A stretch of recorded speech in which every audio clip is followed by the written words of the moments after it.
कोकणातील प्रत्येक अपडेट जाणून घेण्यासाठी आजच माझे कोकणच्या सोशल मीडिया प्लॅटफॉर्मला लाईक, फॉलो आणि सबस्क्राईब करा। नमस्कार, मी प्रणाली भोसले माझे कोकणच्या बातमीपत्रात आपल्या सर्वांचं मनपूर्वक स्वागत करते। बातमीपत्राला सुरुवात करण्याआधी पाहूयात हेडलाईन्स। पेणमधील वडगावमध्ये अंगणवाडी बांधण्यासाठी समाज मंदिर केले जमीनदोस्त। समाज मंदिर पाडून होणाऱ्या तिसऱ्या अंगणवाडीला ग्रामस्थांचा विरोध।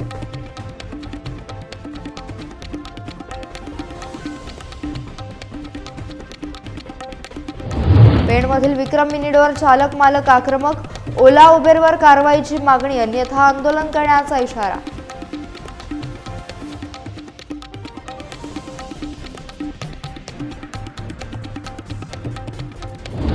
रत्नागिरीतील मॉलमधील अधिकाऱ्याला मनसेचा दणका, मुजोर कर्मचाऱ्याला शिकवला धडा, 24 तासाच्या आत घेतला माफीनामा।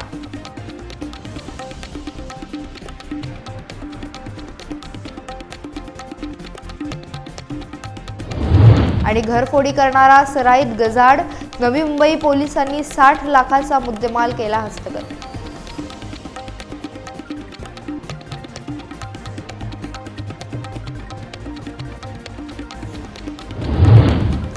पाहुयात सविस्तर वृत्त। रायगड जिल्ह्यातील पेण तालुक्यातील वडगाव येथील मराठा समाज मंदिर पाडल्यानं येथील मराठा समाज बांधव आक्रमक झालेत। 2 अंगणवाड्या असताना मराठा समाज मंदिर पाडून पुन्हा तिसरी अंगणवाडी उभी करण्याचा घाट स्थानिक लोकप्रतिनिधींनी घातल्याचा आरोप वडगाव ग्रामस्थांनी केला।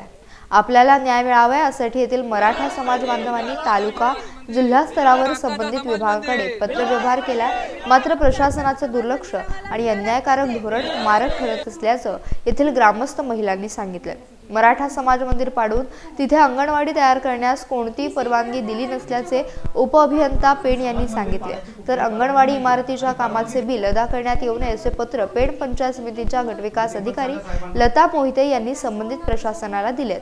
मात्र यापूर्वी उपअभियंता यांनी काम न करण्याचे पत्र दिले असताना दुसरीकडे गटविकास अधिकारी यांनी काम करण्यात यावे असे पत्र दिले होते। त्यामुळे वडगाव ग्रामस्थांनी मराठा समाज मंदिर वाचवण्यासाठी व्यापक स्वरूपाचा लढा पुकारलाय। रायगड जिल्हा परिषदेचे कार्यकारी अधिकारी भरत बास्टेवाड यांनी या प्रकाराची गंभीर दखल घेऊन आम्हाला न्याय द्यावा अशी जोरदार मागणी मराठा बांधवांनी केली आहे। आमच्या गावामध्ये या ठिकाणी आमच्या गावाचा एक वडगाव समाज मंदिर या ठिकाणी एक इमारत असताना ती तोडण्यात आली। सदर इमारत का तोडली असता आम्ही विचारणा केली, त्याबद्दल आम्हाला कोणत्याही प्रकारची माहिती मिळाली नाही। या संदर्भात आम्ही शासनाकडे वेळोवेळी पत्रव्यवहार केला, पण आम्हाला त्यानंतर असे निदर्शन आले की या समाज मंदिर तोडून या ठिकाणी अंगणवाडीचा इमारत बांधण्याचा काही मंडळींकडून घाट घालण्यात येत आहे। आम्ही या संदर्भात प्रशासनाला किंवा तिथल्या स्थानिक ग्रामपंचायतीला याबद्दल विचारणा केली। गावामध्ये एक अंगणवाडी असताना दुसऱ्या अंगणवाडीची काही आवश्यकता नसताना या ठिकाणी अंगणवाडीची काही गरज नाही आहे याची लेखी पत्र व्यवहार करून त्यांना सगळी माहिती दिली असताना, परंतु कोणत्याही प्रकारची त्यांच्याकडनं दखल न घेता सदर अंगणवाडीचा काम चालू आहे। परंतु एक वडगावमध्ये एक अंगणवाडीचा केंद्र असताना तसेच PM जनमत अंगणवाडी सुद्धा या वडगावमध्ये भरत असताना 2-2 अंगणवाडी या गावामध्ये भरत असताना तिसऱ्या अंगणवाडीचा बांधकामाचं काम या ठिकाणी चालू आहे। एक समाज मंदिर कोणतीही पूर्वकल्पना देता, ग्रामस्थांना पूर्वकल्पना न देता सरपंच आणि ग्रामसेवक यांनी कोणतीही कल्पना देता डायरेक्ट तोडून टाकलेला आहे। आणि त्याविषयी वेळोवेळी आम्ही ग्रामस्थांनी शासनाकडे वेळोवेळी पत्रव्यवहार केलेला आहे, पण त्या पत्रव्यवहारावरती कोणतीही कारवाई न करता प्रत्येक वेळी त्यांनी आणि त्याच जागी नव्याने एक अंगणवाडी असताना नव्याने एक अंगणवाडी बांधण्याचं घाट चालू ठेवलेला आहे। आम्हाला मराठी आरक्षण तर मिळतच नाही आहे आणि मुलात आता एक छोट्याशा गावामध्ये जर का आमचा समाज मंदिर तोडला जातोय तर त्या अनुषंगाने आम्ही सर्व ग्रामस्थ पूर्ण पोराबालांशी आत्मदहनाचा इशारा देत आहोत। आमच्या इथे 2 अंगणवाडी असून एक समाज मंदिर तोडून तिसरी अंगणवाडी बांधण्याचा इथे सरपंचांचे पती यांनी घाट घातलेला आहे। आमच्या इथे एक आदिवासींना समाज मंदिर आहे, मुसलमान लोकांना समाज मंदिर आहे, पण आम्हाला मराठ्यांना समाज मंदिर नाही. आमच्या मराठी समाजांवर वारंवार अन्याय होत आहे. मराठा समाजाला एक समाज मंदिर पाहिजेत. ते त्यांनी अजूनपर्यंत आम्ही किती मागण्या त्यांच्यासाठी केल्यात, पण त्यांनी एकही आम्हाला त्याच्यावर हे केलेलं नाही आहे. आम्हाला इथे समाज मंदिर पाहिजेतच. आणि हा कशासाठी घाट घातलेला आहे त्या लोकांनी? आम्हाला समाज मंदिराची गरज आहे. तो आम्हाला समाज मंदिर मिळालाच पाहिजेत. समाज मंदिराची जी चौकशी आहे त्याच्याप्रमाणे चौकशीप्रमाणे रिपोर्ट येईल. तो रिपोर्ट सीओकडे पाठवणं एवढंच माझं काम आहे, बरोबर आहे. तर त्याच्यामध्ये होईल, जो चुकीचं त्याला शिक्षा होईलच. ज्याने चुकीचं केलं, ज्याची जबाबदारी होती तो बघेल ना त्याचा तो. पण ते आता सध्या ते बांधकाम विभाग असेल किंवा तुमच्या परवानगीमुळे काम चालू आहे असं म्हटलं जाते. ते काम मी तुम्हाला पुन्हा सांगते. काय विषय झाला आपला की आम्ही बसून त्याच्यावरती चर्चा करणार होतो. त्या चर्चेनुसार करणार होतो आपण, पण त्या चर्चेतून काही निष्पन्न नाही झालं. मग आता पुढे आपली भूमिका काय असेल? काम थांबवलं जाईल की काय चालूच राहील? बघू आता, मी उद्या याच्यावरती अजून चर्चा करते. चर्चा म्हणजे सगळे डॉक्युमेंट बघते, त्याच्यावरती प्रमाणे मी रिपोर्ट तयार करते. एकतर रिपोर्ट तयार करून सीओला पाठवणं गरजेचं आहे. चुकीचं असल्यास काय कारवाई केली जाते त्यांच्यावर? करतील सीओने रिपोर्ट केला, त्यांच्याकडे होईल कारवाई. चुकीचं आहे त्याच्यावरती. सध्या आता हे काम अंतिम टप्प्यात आलंय. सध्या मी कार्यकारी अभियंत्यांना पेमेंट करू नका म्हणून पत्र देऊन ठेवते. बाकी मी काही करू शकत नाही. आपण लेखी दिलेलं आहे आमच्या डिपार्टमेंटने, संपला विषय. पुढे जे होईल ते होईल. काय कारवाई पुढे करू शकता आपण?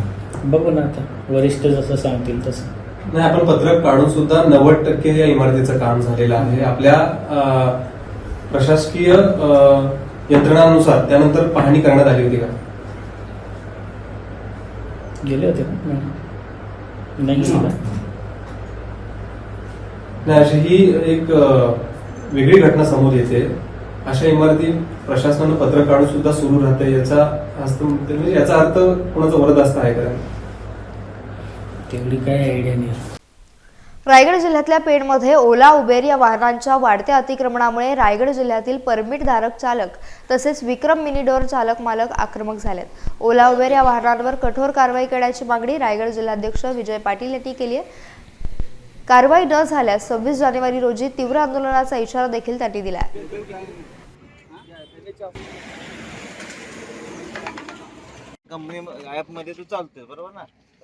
रायगड जिल्हा विक्रम मिनीडोर संघटनेच्या माध्यमातून आज गेली 30 वर्ष ही प्रवासी सेवा देतो. परंतु ही सेवा देत असताना अनेक सारे प्रश्न या प्रवासी वाहनांवर आलेले आहेत. कारण आत्ताच महाभयंकर म्हणजे महिलांना एसटी मध्ये दिलेलं 50% आरक्षण, त्या आरक्षणामुळं हा व्यवसाय सर्व उद्ध्वस्त झालेला आहे.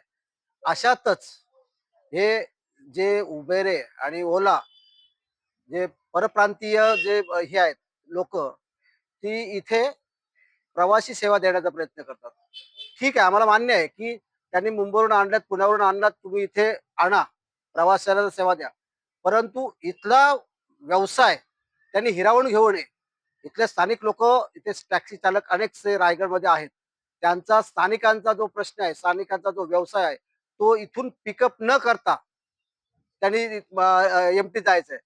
जर हे अनेक वेळा सांगून देखील ही लोक जर ऐकली नाही, तर मग आज आम्ही पण ड्रायव्हर आहोत, ते पण ड्रायव्हर आहेत. ड्रायव्हरांचा व्यथा ड्रायव्हरांना माहिती आहेत. परंतु कोणाच्या पोटावर जे घास आहे ते हिरावून घेण्याचा जो उबेरे किंवा हे परप्रांतीय ओला उबेरे आहेत, या कंपन्यांना होऊ द्यायचं नाही. जर आम्ही समज देऊन जर हे गोष्ट जर ऐकले नाही, तर मग मला रायगड जिल्ह्यामध्ये रायगड पॅटर्न करावं लागेल, हे मात्र निश्चित आहे. मी तशाबद्दल निवेदन दिलेलं आहे आणि तो निवेदनार्थ त्या दिवशी काही व्यवसाय जे आहेत उबेरवाले, त्यांच्यावर कारवाई झाली. परंतु जी कारवाई झाली ती मनपूर्वक नाही. अनेकसे लोक त्यामध्ये दारू, चरस, गांजा अशी विविध व्यसनं करून कोणत्याही नियमांचं पालन न करता हा व्यवसाय केला जातो. त्यामुळं त्या प्रवासी व्यवसाय देत असताना आपण आपलं मांगल्य चांगलं ठेवणं, प्रवासी सेवा चांगलं देणं हे कर्तव्य आहे. परंतु जर ह्या अशा जर गोष्टी नशेत असताना जर कोणती घटना घडली, तर हे रायगड जिल्ह्यातले माझे कोणतरी नातेवाईक जातील. म्हणून मी तुम्हाला विनंती करतोय की यापुढं जर ही कारवाई जर चालू राहिली नाही, ओला उबेरे चालू राहिलेत, तर रायगड पॅटर्न चालू होईल.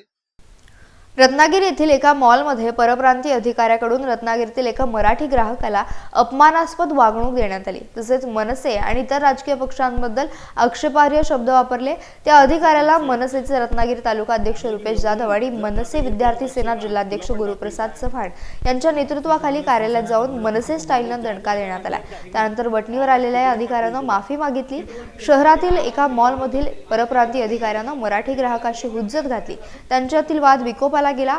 तुझे जो करना है वो कर, मनसे को बोलो, शिवसेना को बोलो या किसी को भी बोलो अशी भाषा वापरली गेली. त्या अधिकाऱ्याच्या दादागिरीबाबत संबंधित ग्राहकानं मनसेच्या पदाधिकाऱ्यांना सांगितलं. मनसेचे रत्नागिरी तालुका अध्यक्ष रुपेश जाधव आणि मनसे विद्यार्थी सेनेचे जिल्हाध्यक्ष गुरुप्रसाद चव्हाण आणि कार्यकर्ते मॉलमध्ये धडकले. त्यांनी संबंधित अधिकाऱ्याला बोलावून घेतले.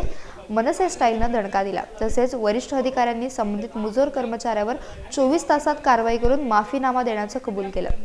या परप्रांतीय अधिकाऱ्यानं मनसेची जाहीर माफी मागितली. यापुढे रत्नागिरीत कोणत्याही परप्रांतीयाची मुजोरी मनसे खपवून घेणार नाही असा सज्जड इशारा मनसेच्या पदाधिकाऱ्यांनी दिला. मनसे बाहेर येऊन जर दादागिरी करत असशील ना, तुला पण दाखवीन काय आम्ही. अरे मनसे को बोलो, शिवसेना को बोलो, किसी को बोलो. अरे ज्या चल अंदर कर, आलाच तिकडे पाठवीन तुला. घरफोडी करणाऱ्या सराईत आरोपीला नवी मुंबई पोलिसांनी अटक केलंय. नवी मुंबईतील ऐरोली येथे भर दिवसा घरफोडी झाल्याची घटना घडली होती. त्यामुळे या प्रकाराची पोलीस तक्रार रबाळे पोलीस ठाण्यात प्राप्त झाली होती. त्या अनुषंगाने पोलिसांनी तपास करत मुंब्रा येथे राहणाऱ्या आसिफ झहीर शेख या आरोपीला गुलबर्गा कर्नाटक येथून अटक केलंय. 2 पोलीस पथके तब्बल 15 दिवस आरोपीचा शोध घेत होते. अखेर पोलीस आरोपीला पकडण्यास यशस्वी झाले असून आरोपीकडून तब्बल 60 लाखांचा मुद्देमाल हस्तगत करण्यात आला. आरोपीला न्यायालयाने तब्बल 9 दिवसांची पोलीस कोठडी सुनावली आहे. आरोपीने आतापर्यंत 5 घरफोड्या, 2 मोटारसायकल चोरीचे गुन्हे केल्याच्या घटना उघडकीस आल्यात. आपल्याकडे झोन 1च्या परिसरात नवी मुंबईतील ऐरोली आणि वाशी हा जो विशिष्ट परिसर आहे, जो थोडा गजबजलेला परिसर आहे. इथे लोकसंख्या आणि राहणाऱ्यांची संख्या जी आहे ती जास्त असल्या कारणाने बरेचसे लोक दिवसभर कामाला असतात. अशा वेळेस घरफोडीचे बरेचसे गुन्हे या ठिकाणी वाढत होते. रबाळे पोलीस स्टेशनला नोव्हेंबर महिन्यामध्ये एक गुन्हा दाखल आहे, ज्याच्यामध्ये पॅरलल इन्व्हेस्टिगेशन क्राईम ब्रांच नवी मुंबईची central unit PI Sunil Shinde आणि त्यांची टीम करत होती. त्यांनी ह्या नमूदच्या गुन्ह्यामध्ये आसिफ झहीर शेख नावाचा एक आरोपीला कर्नाटका गुलबर्गामधून अरेस्ट केली. सध्या तो मुंब्राला राहतो, मूळचा कर्नाटकाचा आहे. आणि या आरोपीला नमूद गुन्ह्यामध्ये अरेस्ट केल्यानंतर त्याच्याकडनं इतर 7 गुन्हे उघडकीस आलेले आहेत. ते सगळे चोरीचे गुन्हे आहेत. रबाळे APMC आणि कळंबोली पोलीस स्टेशनचे. याच्याकडनं आपण आतापर्यंत 1/2 किलो सोनं, दागिने, 3 किलोपेक्षा जास्त चांदी, 16 लाख रुपये कॅश, 2 मोटरसायकल, 3 लॅपटॉप आणि 1 आयफोन असं जप्त केलं. 60 लाख रुपयाचा मुद्देमाल जप्त केलेला आहे. 9 दिवसाच्या पोलीस कस्टडीनंतर सध्या आरोपी जो आहे तो MCR झालेला आहे. रायगड जिल्ह्यातल्या पेडमधील पांडापूर येथे 16 जानेवारी रोजी राजेंद्र चौगले यांच्या घराच्या पाठीमागे एक घोणस जातीचा साप आढळून आल्याची माहिती सर्पमित्र सुरेंद्र उर्फ नागेश गावंडे यांना देण्यात आली. माहिती मिळाल्यानंतर सर्पमित्र सुरेंद्र गावंड यांनी घोणस जातीच्या सापाचे रेस्क्यू केले. त्यानंतर वन विभागाला याची माहिती देण्यात आली. वन क्षेत्रपाल अधिकारी वडखळच्या स्वाती डुमरे यांच्या मार्गदर्शनाखाली कर्मचारी राठोड सोनावणे आणि महाडिक विघ्नेश गावंड यांनी सापाला जंगलात सुरक्षित सोडून जीवदान दिले. यासह बातमीपत्रात वेळ झाली इथेच थांबण्याची. भेटूयात नवीन बातमीपत्रासह. तोपर्यंत तुम्ही कुठेही जाऊ नका. पाहत रहा फक्त माझे कोकण.